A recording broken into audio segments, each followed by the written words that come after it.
warahmatullahi wabarakatuh. Hai adik-adik, ketemu lagi dengan kakak. Kali ini kakak akan bercerita tentang sebuah kisah yang penuh hikmah. Sebuah kisah tentang Nabi Sulaiman alaihissalam dengan burung hudhud. Nabi Sulaiman adalah Nabi ke-19. Beliau diutus oleh Allah untuk berdakwah di Palestina. Sebutan kaumnya adalah kaum Bani Israel. Nabi Sulaiman adalah salah satu putra dari Nabi Daud yang dikenal karena kepandaian, kecerdasan, dan kebijakannya.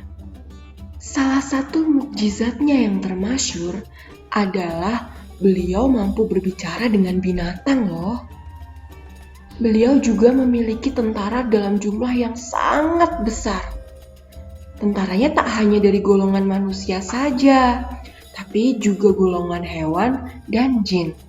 Sebagai pemimpin, setiap hari Nabi Sulaiman selalu memeriksa keadaan tentara-tentaranya, baik manusia, hewan maupun jin.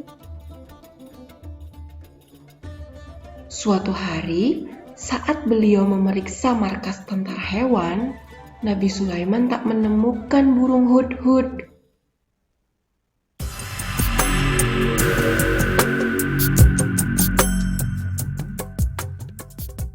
Burung hudhud adalah salah satu tentaranya. Sambil mengernyitkan dahinya, Nabi Sulaiman bertanya pada hewan-hewan yang lain, "Di mana burung hudhud? Mengapa ia tak ada?" Mendengar pertanyaan dari rajanya itu, tak ada satupun pasukan yang tahu kemana perginya burung hudhud. Maka Nabi Sulaiman menjadi agak marah karena burung hudhud pergi tanpa meminta izin dulu kepadanya. Lalu Nabi Sulaiman pun berkata pada hewan-hewan yang lain, "Kalau hudhud datang nanti, ia harus memberikan alasan yang benar mengapa dia tidak berada di sini pada saat aku memeriksanya." Keesokan harinya, burung hudhud kembali ke istana.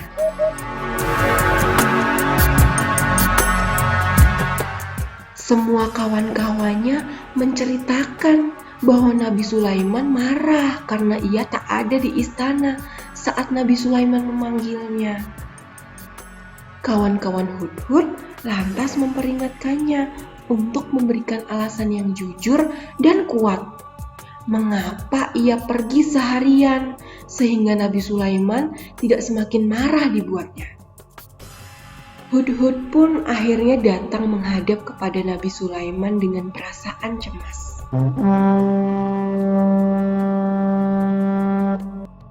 Lalu Nabi Sulaiman bertanya, "Hai Hudhud, pergi kemanakah kau kemarin sehingga saat aku datang ke markasmu kau tak ada?"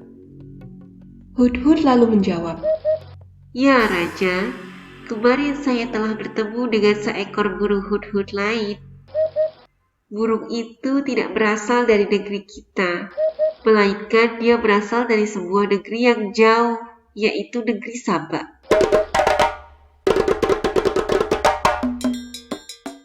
Burung hudhud itu mengajak saya pergi ke negerinya untuk melihat apa yang ada di sana. Ternyata negeri itu dipimpin oleh seorang perempuan yang bernama Ratu Balqis. Kerajaannya sangat megah dan singgasananya besar sekali, dipenuhi dengan permata. Ratu Balqis sangatlah dihormati dan dicintai oleh rakyatnya. Namun, mereka tidak menyembah kepada Allah, melainkan mereka menyembah kepada matahari." Mendengar cerita hudhud, Nabi Sulaiman tak lantas percaya. Ia ingin memastikan kebenaran berita itu. Ia lalu menulis surat dengan kain yang terbuat dari kulit yang sangat indah dan dikemas dengan mewah untuk dikirim ke Ratu Balqis yang diceritakan oleh hudhud. Nabi Sulaiman lalu memerintahkan hudhud untuk mengantar surat itu kepada sang ratu dan memastikan bahwa Ratu Balkis menerimanya. Maka dengan segera Hudhud memegang surat itu dan kemudian membawanya terbang ke negeri Saba. Sesampainya di kerajaan Saba, Hudhud melempar surat itu tepat di depan Ratu Balkis. Lalu Hudhud kembali terbang dan bersembunyi di antara pilar-pilar untuk mendengar apa yang akan dikatakan sang ratu tentang surat yang dibawanya. Ratu Balkis kemudian mengambil surat itu dan segera membukanya. Ia terkesima dengan pembungkus surat yang dibawa oleh Hudhud. Dari kemasannya, Balkis dapat menebak bahwa surat itu tidak dikirim oleh orang yang biasa-biasa saja. Tentulah orang yang mengirimnya adalah orang yang sangat kaya raya. Tak membuang waktu, Ratu Balkis kemudian membaca isi surat. Begini isinya. Dengan nama Allah yang Maha Pengasih lagi Maha Penyayang, datanglah kepadaku dalam keadaan patuh. Janganlah kalian sombongkan diri di hadapanku dan datanglah dalam keadaan menyerah.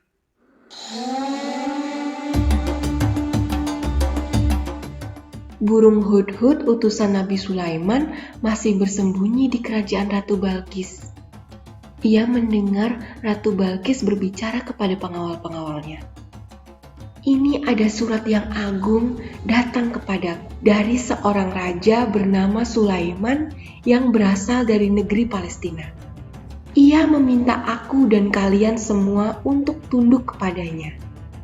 Berikanlah pendapatmu bagaimana sebaiknya aku menjawab surat ini. Rupa-rupanya, di antara para pengawal Ratu Balkis itu tak ada satupun yang mengetahui kerajaan Nabi Sulaiman. Pengawal Ratu Balkis kemudian berkata, "Kami akan mengikuti perintah Ratu, apapun yang Ratu katakan kami akan siap. Negeri ini adalah negeri yang besar, dan kami memiliki bala tentara yang kuat. Kalau Ratu memerintahkan kami untuk menyerang negeri itu, kami akan serang." Ratu Balkis memikirkan perkataan pengawalnya itu. Adik-adik harus tahu bahwa Ratu Balkis adalah seorang perempuan yang pandai dan cerdik. Ia terus berpikir, kemudian bertemulah ia dengan sebuah akal yang tak terpikirkan oleh pengawal-pengawalnya. Balkis kemudian berkata kepada pengawal-pengawalnya, "Ketahuilah pengawalku, jika ada raja yang memasuki suatu negeri, maka ia akan membinasakan negeri itu dan menjadikan orang-orang yang mulia menjadi rendah. Maka aku akan mencoba untuk mengirimkan hadiah-hadiah padanya. Lalu kita akan lihat bagaimana sikap mereka. Mudah-mudahan tak terjadi peperangan yang menyakitkan rakyat kita." Ratu Balkis kemudian menyiapkan peti-peti berisi emas terbaik dari negerinya. Itu adalah emas yang menurut rakyat negeri Saba paling mahal. Ia kemudian menyuruh pengawal-pengawal terkuatnya yang berbadan kekar dan berotot untuk membawa peti-peti itu. Balkis berharap pengawal-pengawal yang kekar ini akan membuat Nabi Sulaiman takut dan jera padanya. Pengawal-pengawal itu pun kemudian pergi ke negeri Palestina untuk menyampaikan hadiah itu kepada Nabi Sulaiman. Sesampainya di istana Sulaiman, mereka terkejut bukan main.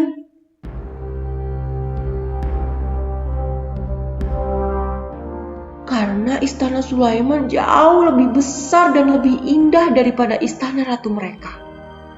Pengawal Sulaiman juga terlihat lebih banyak dan tentu lebih kuat dibandingkan pengawalan mereka. Dan Nabi Sulaiman sendiri adalah seorang raja yang kekar, tinggi besar dan sangat tampan. Melihat Nabi Sulaiman dan istananya itu, pengawal Ratu Balkis paham bahwa kerajaan mereka jauh lebih kecil dan lemah dibandingkan kerajaan Sulaiman. Maka apabila terjadi peperangan di antara kedua negeri itu, tentu saja negeri mereka akan kalah. Namun Nabi Sulaiman menerima kedatangan pengawal-pengawal itu dengan baik.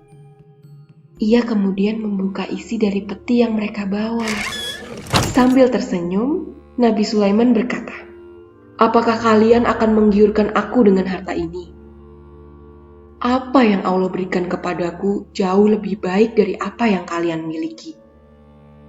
Pulanglah dan katakan pada ratumu bahwa aku akan datangkan pasukan yang tak akan bisa ia kalahkan."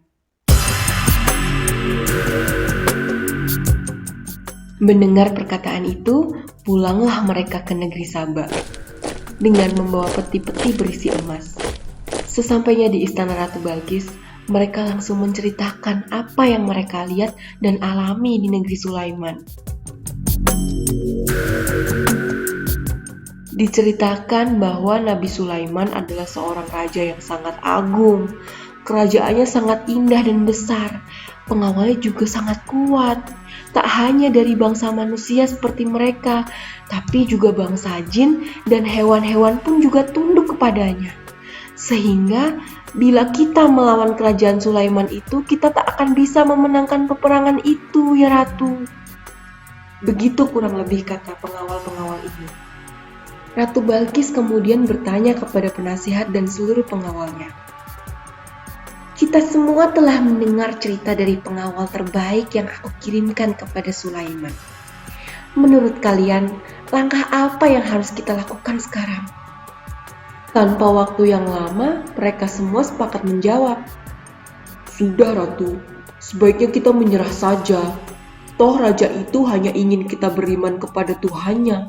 Ia tak ingin membinasakan negeri kita." Ratu Balkis pun merasa tak ada pilihan padanya. Akhirnya, ia mengikuti saran penasehat dan pengawalnya itu. Mereka kemudian bersama-sama pergi berbondong-bondong ke negeri Nabi Sulaiman untuk menyatakan diri bahwa mereka menyerah. Burung hudhud yang bersembunyi kemudian pulang ke negeri Sulaiman. Ia menceritakan bahwa Ratu Balkis dan seluruh penduduk negeri Saba akan datang untuk menyerah kepada Nabi Sulaiman. Mendengar kabar itu, Nabi Sulaiman segera memanggil seluruh pasukannya. Ia kemudian bertanya kepada mereka, "Siapa di antara kalian yang bisa membawa singgasana Ratu Balkis dengan cepat ke istana ini?" Lalu, seorang dari bangsa jin yang terkuat dan terpercaya bernama Ifrit menjawab, "Saya bisa, Baginda. Saya kuat memanggul singgasana itu dan saya tak akan mencuri satupun permata dari singgasana itu." Seperti cerita burung hudhud, singgasana Ratu Balkis memang sangat besar. Bahkan jika Ratu Balkis duduk di singgasana itu, ia akan terlihat kecil karena besarnya singgasananya. Dan singgasana itu dipenuhi dengan hiasan berupa batu-batu permata yang indah dan berkilau. Sulaiman puas dengan jawaban itu, namun ia masih memberikan kesempatan untuk pasukannya yang lain. "Adakah yang bisa lebih cepat daripada Ifrit?" Lalu, seorang pengawal dari golongan manusia mengangkat tangannya. Ia adalah seorang yang salih. Ia adalah seorang penghafal kitab Zabur dan juga ahli zikir. Di masa itu belum ada Al-Quran. Kitab suci yang diyakini adalah kitab Zabur. Sebagian ulama mengatakan bahwa Allah memberikan karomah khusus kepadanya. Iya, kepada prajurit itu.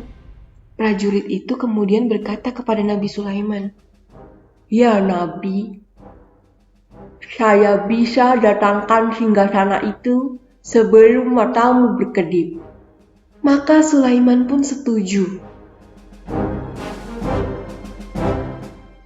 Dan seketika sebelum Sulaiman berkedip, singgasana itu telah sampai di istananya. Lalu Nabi Sulaiman memerintahkan pengawalnya untuk mengubah letak permata-permata yang menghiasi singgasana itu, untuk menguji kecerdasan Ratu Balkis. Jika permata-permata itu diubah, apakah Ratu Balkis masih akan mengenali singgasananya itu? Sulaiman tahu bahwa Ratu Balkis dan pasukannya akan segera sampai ke istana Sulaiman. Sesampainya di istana Sulaiman, Ratu Balkis dan seluruh pasukannya dibuat terkagum-kagum dengan keindahan istana itu.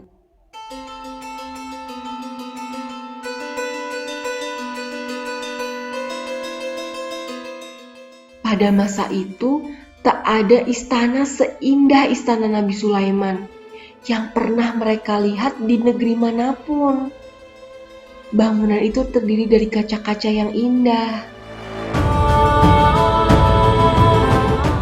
Lantainya pun terbuat dari kaca loh, dan di bawah kaca-kaca itu ada air-air jernih yang mengalir. Maka ketika Ratu Balkis masuk ke istana itu, Nabi Sulaiman langsung mengujinya. Ia memperlihatkan singgasana yang tadi telah dibawa oleh prajuritnya ke istana itu.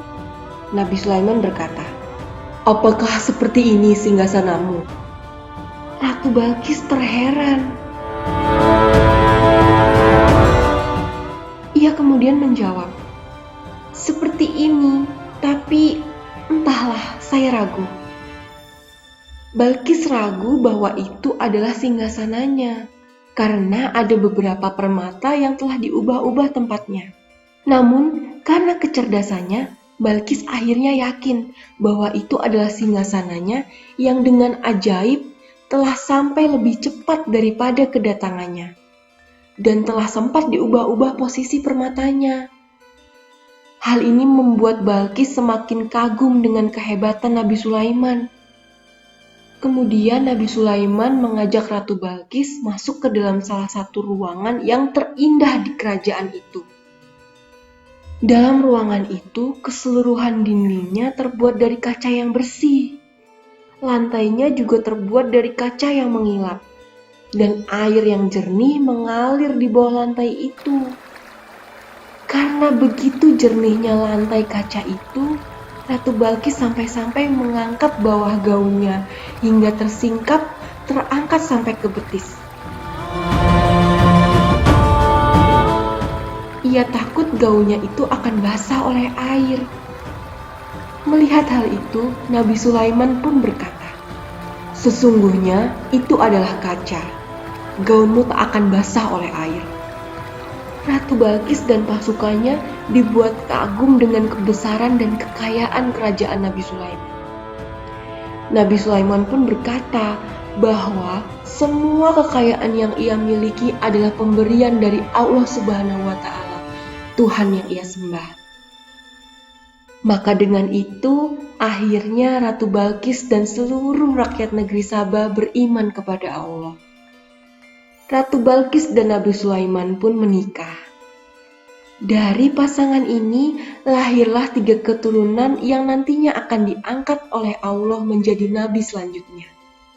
Mereka adalah Nabi Zakaria, Nabi Yahya, dan Nabi Isa.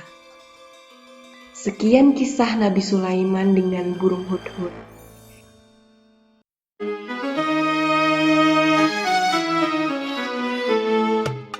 Demikianlah kisah tentang Nabi Sulaiman dengan burung hudhud. Dari kisah ini ada beberapa hikmah yang bisa kita ambil. Di antaranya adalah seorang pemimpin yang baik hendaknya selalu memeriksa siapa saja yang berada di bawah kepemimpinannya. Mulai dari keberadaannya, tugasnya, hingga kesejahteraannya. Ini dicontohkan oleh Nabi Sulaiman yang memeriksa pasukannya hingga akhirnya ia tidak mendapati burung hudhud ada di sana. Selain itu, seorang pemimpin juga harus mau mendengar perkataan bawahannya. Saat burung hudhud datang, ia sampaikan bahwa ia mengetahui hal yang tidak diketahui oleh Nabi Sulaiman. Mendengar perkataan burung hudhud ini, Nabi Sulaiman bersedia mendengar loh. Ia tidak melihat bahwa burung hudhud adalah makhluk yang lebih kecil atau lebih rendah kedudukan darinya. Kemudian, hikmah yang lain adalah Semangat burung hudhud juga patut kita teladani.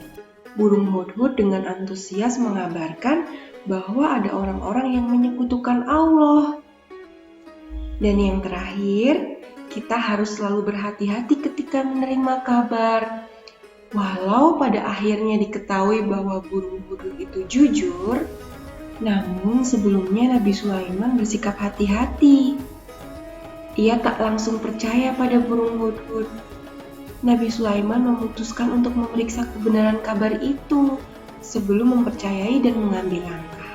Itulah yang dinamakan dengan sikap tabayun. Semoga dengan hikmah-hikmah ini kita bisa belajar agar kehidupan kita ke depan semakin baik ya. Terima kasih telah mendengarkan cerita ini. Wassalamualaikum warahmatullahi wabarakatuh.